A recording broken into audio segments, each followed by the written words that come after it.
morning, Chairman Cox, lady and gentlemen on the board. Thank you for giving me a chance to speak this morning. I'm going to cover some facts for consideration in gun control. I just wonder if any of you are considering backing gun control laws. And if so, do you think that because you do not own a gun, the rights that are guaranteed by the Second Amendment doesn't matter? A survey was taken recently. This is about a month old, so I'm sure there's much more that we could gather, but I didn't have time to pick it up. A survey was taken on should Obama and Biden ban semi-automatic guns. Question, should the federal government regulate guns of any type? 8,078, 22% said yes. 28,003, 77% said no. Second question, should Congress ban semi-automatic weapons?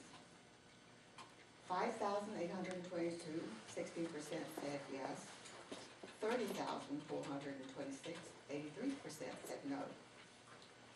If Congress does not act, should President Obama use an executive order to ban or strictly control the sales of semi-automatic weapons? 4,668, 12% said yes.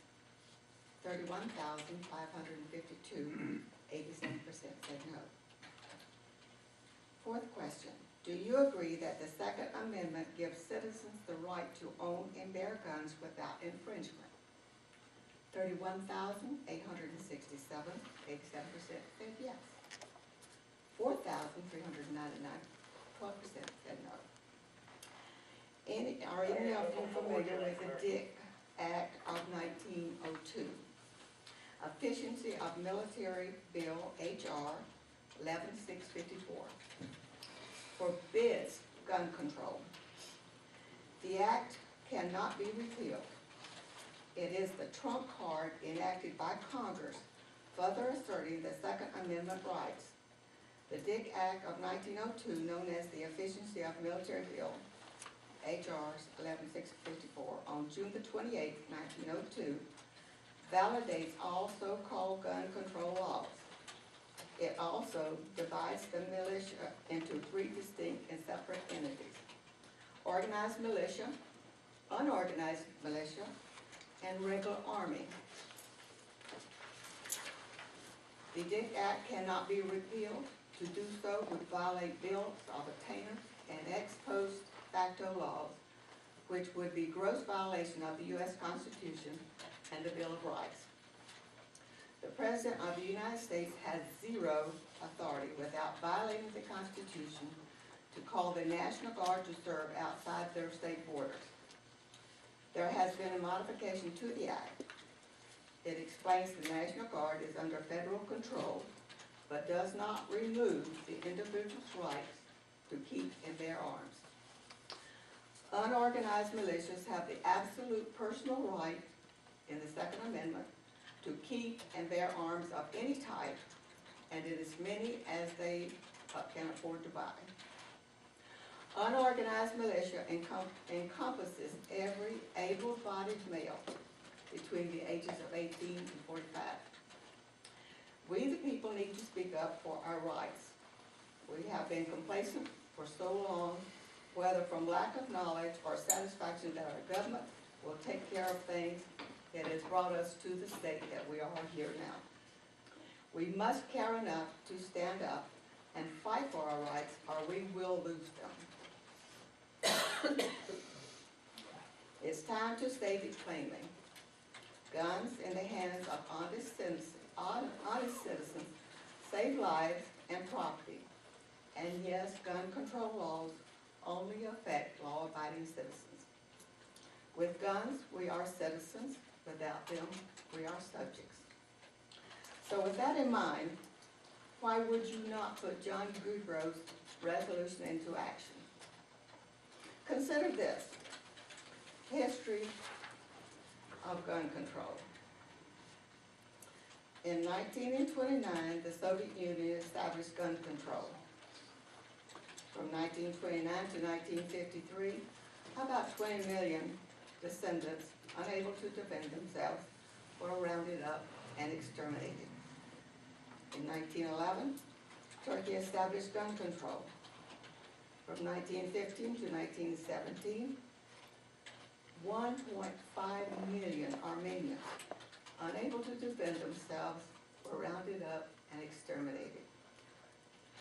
Germany established gun control in 1938, and from 1939 to 1945, 13 million Jews and others who were unable to defend themselves were gathered up and exterminated. China established gun control in 1935. From 1948 to 1952, 20 million were rounded up and exterminated.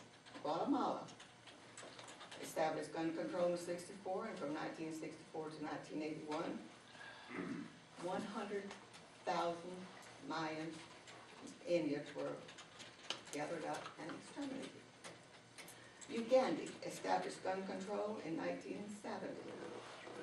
From 1971 to 1979, 300,000 Christians unable to defend themselves were exterminated. Cambodia established gun control in 1956. And from 1975 to 1977, 1 million educated people unable to defend themselves were exterminated.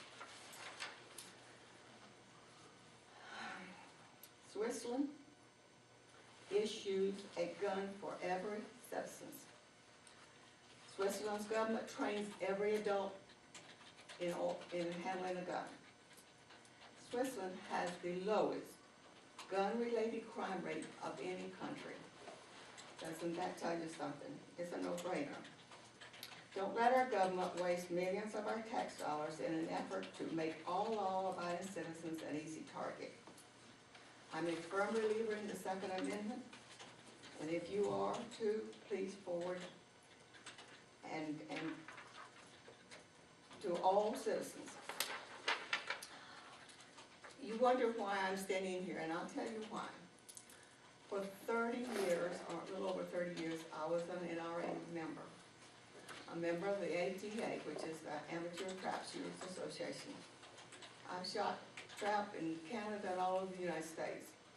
Our goal was to shoot in every state of the United States, but my husband died in 2003, and so it brought to an end. I have shot in every state shoot on the Eastern Seaboard. We've had young people, 8, 9, and 10 years old, that we would have on the field training. We had strict laws on the field. We could not walk across the field with a gun cocked. Every shotgun had to be broken down.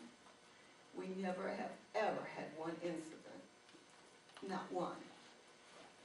So it is not a gun problem, it is a people's problem. It's our people that are sick mentally, that are being neglected and left on the streets. And also, this morning, there was news of a young country singer that committed suicide who had been just released from the, I don't know what kind of ward she was in, but she had been kept for 48 hours and released, and she was mentally ill, and so she shot herself on her storage steps.